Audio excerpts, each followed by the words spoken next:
In most of my reed making videos, I'm sitting there doing it in one step. But today I want to stress how important it is to do it in more than one sitting, because the cane changes so much that you can make a reed and the next day it's completely different. Let me just show you how I do this, and so I'll do it over the course of a few days and you can see. Just start by putting the tip in there. And when you scrape, keep the knife flat, not angled like that, and not, you know what I mean? Maybe a little bit, but I find that, like the J-Light video I have, when you scrape the center of the reed to the corners, you want the knife flat. You don't want it like this, because you're going to leave too much in the middle. The reed, the tip's not going to vibrate well. So if you're scraping toward the corners, keep the knife flat, because remember that there's more cane in the middle and you're going to have to remove it in order for that tip to vibrate. I'll put in the okay.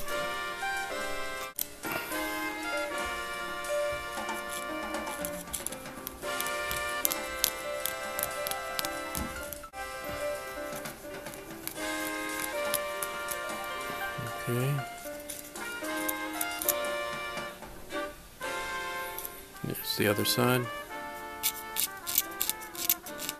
It's best to let, and I know you've heard this from other teachers differently, from other players, but it's best when you're making the reed, after you tie it, let it dry closed.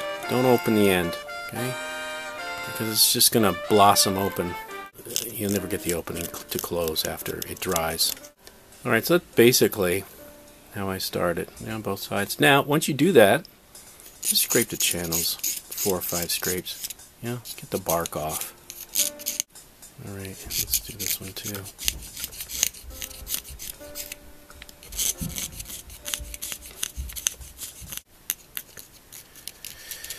And then I'll take the plaque, put it in the sides, and I'll pull it through, and then put it in. You know, just kind of see what we have here. Sharpen the knife a little bit. If you take some off the corners, you don't have to worry about it too much. Just try to get it even. It might help to measure the length, or where you want to start the tip. You really want to start it somewhere around 66 millimeters.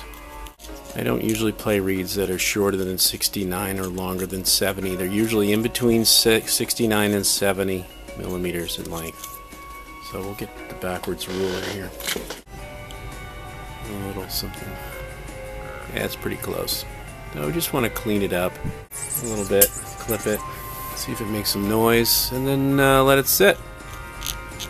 Knife is nice and sharp now. As you can see, it doesn't take much effort. Alright, so this is basically what we got here. It's roughed in, not quite the same length. Let's even it out first, just a bit. Of course, doing through the camera is a little awkward, but I think you can really see what's going on when I do it this way. I'm right on the surface, and when you're scraping, another thing you can do is don't pick the knife up and reapply it. When you're doing the tip like this, keep the knife on the tip and keep it flat. What you want to do is scrape with intent. Scrape with meaning. Don't just blindly scrape a reed. Scrape it in a way that you want it to be.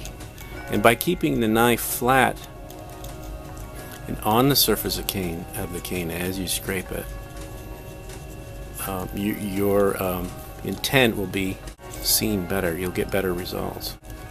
Okay, so we moved it back a little bit, and you see when I'm scraping the tip like this, I'm going a little further than I wanted to, but I'm more intense in this area where the blend meets the tip, and then as I go further, there's a lot of pressure right here that I'm using. Well, a lot, but not a lot, but a reasonable amount of pressure. But then as I go toward the tip, I release that pressure. Yeah, I pull away. I don't just push hard off the end of the cane. I kind of release. And, okay, it's closer. I mean, it's not great. Clip it.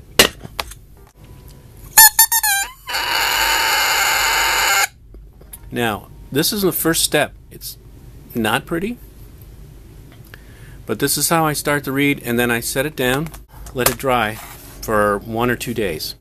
So tomorrow, we'll come back to this. We'll do a little more. We'll get close to finishing it, and then let it set for another couple days.